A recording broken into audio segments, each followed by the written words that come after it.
at 3:30 p.m. Eastern Time.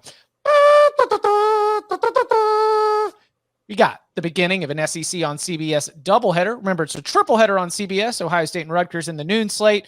We will be going to Athens for the beginning of this run where the Georgia Bulldogs finally get to see their strength of schedule rating improve. Congratulations, Georgia. I know that you're upset that you're not the number one team in the country, but these next 3 weeks are your opportunity to work your way up to that number one spot. They are favorites of more than a touchdown against Missouri. We saw an awesome performance from Carson Beck in the cocktail party against Florida. Do you think that against this Missouri defense, Tom, against this Missouri defense, you think Carson Beck is going to be able to have another big day? Yeah. First of all, you said that you think Georgia's upset at being number two. No, Kirby's reaction seeing number two was yes. Yeah. He was thrilled with it. They said we're 7-5. That's what that number two means. Yeah, no, I mean, how many stops is Missouri going to get in this game? Because like I understand that they're 7-1 and they've got that nice win over Kansas State, but even that win was kind of a back and forth affair. And we saw when they played LSU, I can't remember what the final was, it like 52-49 or something like that. Like when they have played good offenses, this Missouri team's defense really hasn't done a great job. Like overall on the season, I think they've been good, but in those games against the best teams, they haven't been good. And when I look at these teams, it's like I'm trying to find the spot where I could look at Mizzou and say they've got the advantage over Georgia at that spot. And I think outside of Luther Burden, there's really no spot where I look at Mizzou and say they're decidedly better than Georgia. And even that, I don't know if they're decidedly better because Georgia has good corners. Georgia has good safeties. I think that if there's any team that's going to be capable of slowing Burden and Weiss and those guys down, it's Georgia. And I think if you look at Missouri's offensive line, I think it's been good this year, and I'm not taking anything away from it. But it also struggled against LSU's defensive line, and that was probably the best defensive line it has seen to this point this season. And Georgia's, it's pretty good too. So I think if you're the Tigers, like you're going to have to manufacture some ways to put points on the board that you aren't able to do against other teams that you're, against this Georgia squad, because they can stop you. They could just, drop back and force you to go the long way down the field and then hold you to field goals. Although Georgia's red zone defense has actually been pretty bad this year. It's hard to get to the red zone against them. And Carson Beck, like Jaden Daniels tore this team apart. I think Carson Beck's going to tear this team apart too. Like even without Brock Bowers, I still think that Georgia's going to get guys open.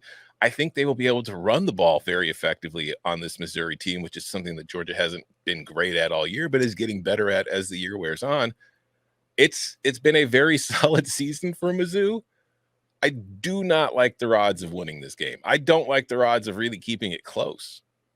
It's funny you talk about the personnel because somebody who would have maybe given Missouri an edge there is now playing for Georgia, as in Dom Lovett, who is now one of their top pass catchers and was the leading receiver for Missouri just last season. And look, he had 83 yards on 4 catches against Florida. He had 9 catches for 72 against Vanderbilt. Like he is starting to heat up, and his rhythm with Carson Beck is going to be something that I think, unfortunately for Missouri, you're like, man, wish we'd been able to keep him on campus right now, if for no other reason than he wouldn't be dicing up our secondary. So I tend to lean your way. Danny, how do you look at this one? Can you win in a shootout if you're Missouri? Like we've been saying, I think they could put up some points potentially. I mean, Georgia's, they're worse. They're not very good in pressuring the passer. They're like 100 and something in sacks.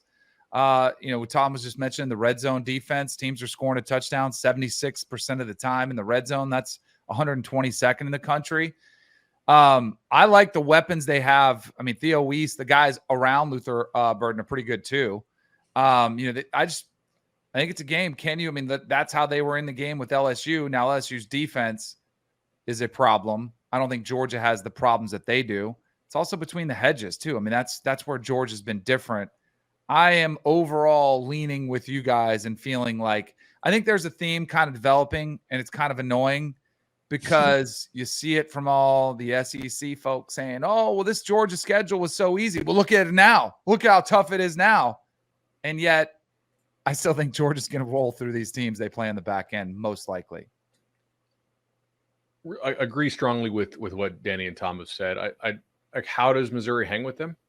I do think that Drinkwitz and Kirby Moore are legitimately really good schemers, and they'll probably scheme their way to some points in this game, right? Just you can get some guys open, and I think Missouri is truly dynamic at receiver. Clearly, now I don't think the quarterback's anything special, right? I think he's mainly a guy that they scheme it open for. I don't really. Brady Cook doesn't scare me.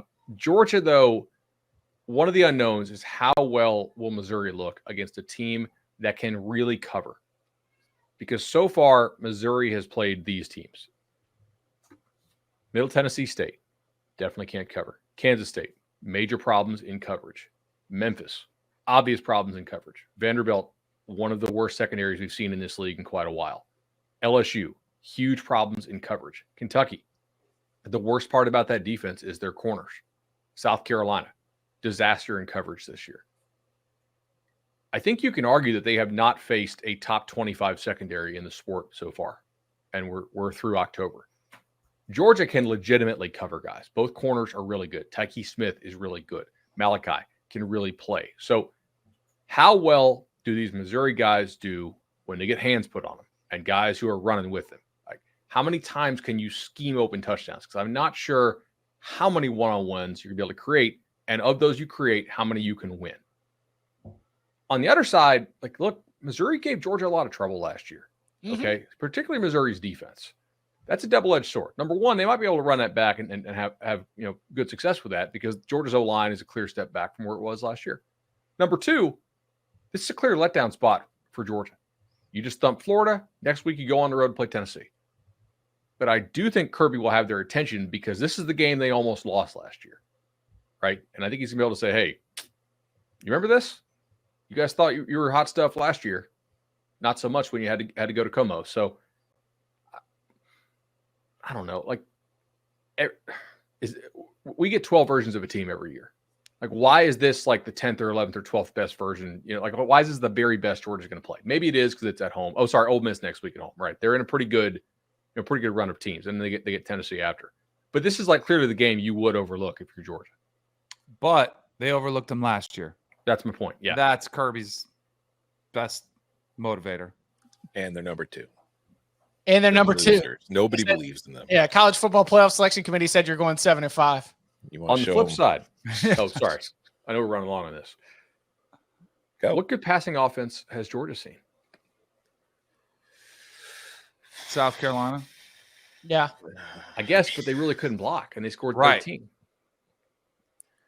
Yeah, no, there's definitely something to that, but just this is the best set of receivers Georgia's secondary will have lined up against also. Easily. Yeah. Best since Vanderbilt. Yeah, you could. Yeah. Yeah, because wasn't Wells out for South Carolina? Yeah.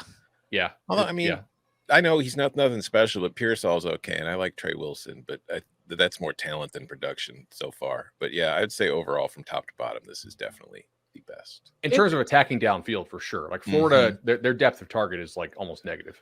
Yeah, especially because like when you've got Burden in the slot, that could cause, that gets Weiss and Cooper and those guys, that can create space for them over the top that other teams aren't really capable of doing. So it's going to be interesting to see. But I also think George is probably just going to drop into coverage a lot and try to confuse Brady Cook. Yeah, just all right, Brady. You're so accurate. You find the hole. You throw like 1,000 passes without an interception. Okay, well, why don't you throw 40 times? Let's see if you can throw 40 times on this secondary and not throw an interception.